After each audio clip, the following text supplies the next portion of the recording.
सौरभ और वरुण दो best friend थे और दोनों ने एक ट्रिप प्लान किया। और बातों ही बातों में सौरभ ने वरुण से कहा, यार मैं पैसे तो ठीक ठाक कमा लेता हूँ, लेकिन महीने के एंड में मेरे पैसे कम पड़ जाते हैं और फिर लोगों से पैसे मांगकर मुझे अपना घर चलाना पड़ता है। क्या ये प्रॉब्लम तेरे साथ भी होती है?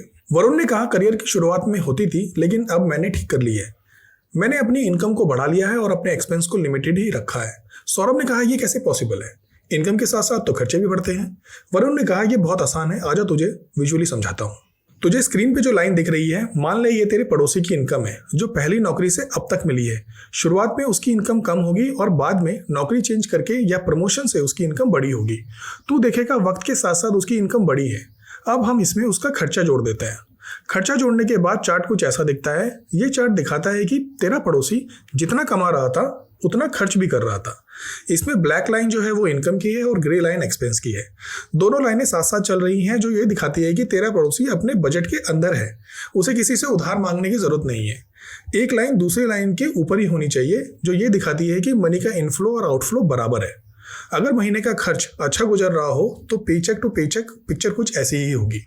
वरुण सौरभ से कहता है कि ये चार्ट तेरी सिचुएशन से मैच करता है, जो पेचेक टू पेचेक रहना मैनेज नहीं कर पाते और जब घर चलाने तक के पैसे नहीं बचते तो वो क्रेडिट की तरफ भागते हैं।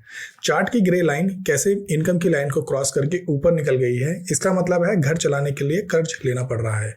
ऐसे में सिचुएशन हाथ से निकलने लगती है और इसके पीछे कई कारण हो सकते हैं, जैसे घर का कोई मेंबर कॉलेज जाने लगे, या शादी हो जाए, या नया घर खरीद लिया जाए, या लोन के इकट्ठा होने से, या क्रेडिट लेकर लगातार जरूरत से ज़्यादा खर्च करना ऐसी सिचुएशन को पैदा कर सकता है। ऐसी सिचुएशन में कई सारे लोग रिटायरमेंट ले लेते हैं क्योंकि उन्हें उनका डेट कंट्रोल कर रहा होता है। वरुण सौरभ से पूछता है कि कहीं तू रिटायरमेंट लेने की तो नहीं सोच रहा? वरुण कहता है, नहीं नहीं, अभी तो मैं सिर्फ 40 साल का ही हूँ। चल अब मैं तुझे अपना फॉर्मूला बताता हूँ कैसे मैंने अपने एक्सपेंस इनकम से कम रखे हैं। ये चार्ट मेरी इनकम और एक्सपेंस को दिखाता है। इनकम और एक्सपेंस के बीच जो गैप तुझे दिख रहा है, इससे पता चलता है कि मैं ज़्यादा पैसे खर्च नहीं करता। मेरे खर्चे मेरी इनकम से कम हैं। जो पैसे मैं कम खर्च करके बचाता हूँ उसे मैं इन्वेस्ट करता हूँ।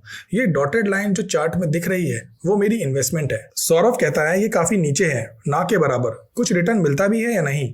वरुण कहता है, इतनी जल्दी भी क्या है, पूरी बात तो सुन ले।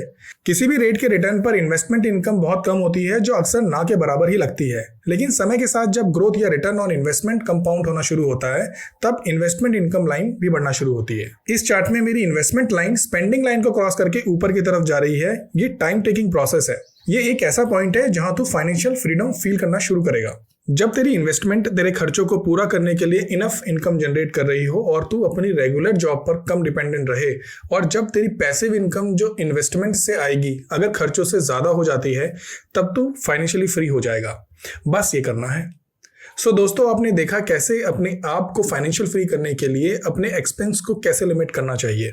आई होप आपको ये वीडियो अच्छा लगा होगा। वीडियो को लाइक करें, शेयर करें, सब्सक्राइब करें और बेल आइकन को दबाना ना भूलें। जय हिंद।